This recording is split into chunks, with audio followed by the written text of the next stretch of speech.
Embere GRS Enjura y'umuyaga irarikiriza abahingi ku rugo mu byaro bitanu bya wadi ya Kigarama mu division ya Bisheshe kandi wahiko mu ntoke zabo abingi bashobangirirwe tukubatira Yesu mu ntwa mu town Ibanda bangambira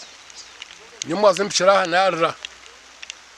My land is about 3 acres. Abingi babenu bahingira sente bwanyuma y'ikigwerereze iki niboreka ngo embera yabo yaza kuguma ahi bashabire government yo kubaha emikono. Turigiro mu school fees twatahamwe ikigwerereze iki twine sente zo kubasagura kahunga twitenga kwaturwaho kureba ngo abantu bitu bafune cyo kurya n'abana babo cyakandi kabataka ba Kigarama no mu Rukagona twino kusasa kwango intasi yita hebire yebembire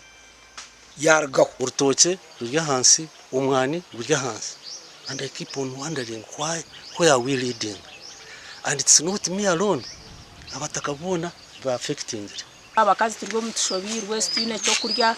obusento butwe tuyino mu mazu tube twabwumurikisa abana bagira amashomero ezo gura kahunga situkuzenda situzine mwe nabwe cyo twandushabo buyambi omu government. Ofisi y'ebyo buhingi kurga municipality ahiko mu ecwekyereize kurebe mbero kweri eriko yogitwaho nabo mu mbebembezi twija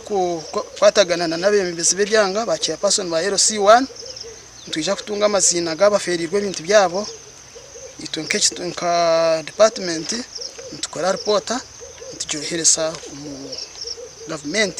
kurangu yayamba abantu abo icyaka katugwerira nakaguka hango kunka nyenda kumuriza abantu bakigarama no kubagira ngo cikuru n'amagara ahasigara nituza kugeza aho nkabebembezi turebwe ngo at least twafuna ubuyambi twabirukera. Gashaka Timothy Mushabe.